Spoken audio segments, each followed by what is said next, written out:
মুশফিকের উদ্যোক্তা হিসেবে যাত্রায় সবচেয়ে বড় সহায়তা আসে সরকারের পিকেএসএফ এবং স্থানীয় উন্নয়ন সংস্থা উন্নয়ন প্রচেষ্টা থেকে। শুরুতেই তারা তাকে অনুদান দেন 40,000 টাকা, রঙিন মাছের চারি, পানি উঠানোর মোটর, পাইপ আর প্রয়োজনীয় প্রযুক্তিগত সহায়তা। আর এই সহযোগিতায় বদলে দেয় মুশফিকের জীবন। অনলাইন অফলাইনে সারা বাংলাদেশ ব্যাপী উনি এগুলো সরাসরি প্রোডাক্ট বলেন, মাছ বলেন, টোটাল যেগুলো ইনগ্রিডিয়েন্ট লাগে সবগুলো মিলাই সেগুলো সমগ্র বাংলাদেশে সে পাঠাচ্ছে। পড়াশোনার পাশাপাশি স্বাবলম্বী একটি ব্যবসা বলে আমার মনে হয়েছে, তো আমিও চাই এরকম একটি ব্যবসা করতে। এখানে মাছ দেখতে আসি এবং এটা কিনতে আসি।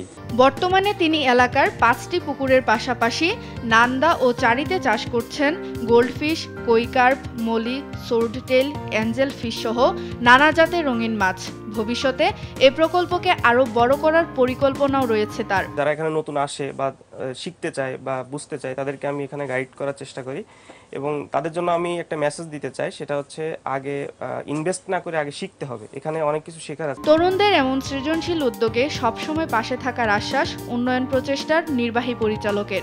আমরা চেষ্টা করছি যে এটার আরো কিভাবে সম্পূর্ণ সারা দেশব্যাপী ছড়াই দেওয়া যায়, এই প্রচেষ্টা নিয়ে যদি আরো কিছু লোককে কর্মসংস্থান সৃষ্টি করানো যায় সেই বিষয়ে আমরা কাজ করে যাচ্ছি। এদিকে এ ধরনের উদ্যোক্তাদের উৎসাহ সহ নানা দিক নির্দেশনা দেওয়ার আশ্বাস জেলা মৎস্য অধিদপ্তরের। তাদেরকে নিয়ে আমার ডাকার ইচ্ছা ছিল, কিন্তু সংখ্যা একটু কম বলে আমি আলাদা করে প্রোগ্রাম করতে চাইছিলাম। তবে এই মেসেজ তাদেরকে দিয়েছি যে আমরা যদি একটু প্রচার সম্প্রসারণ করতে চাই, একটু আমাদের সাংবাদিক ভাইরা একটু করুক।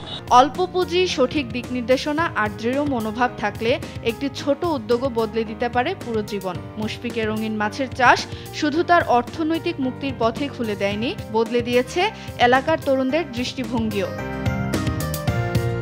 সুপ্রিয়া তৃষা, নিউজ ডেস্ক, দেশ টিভি।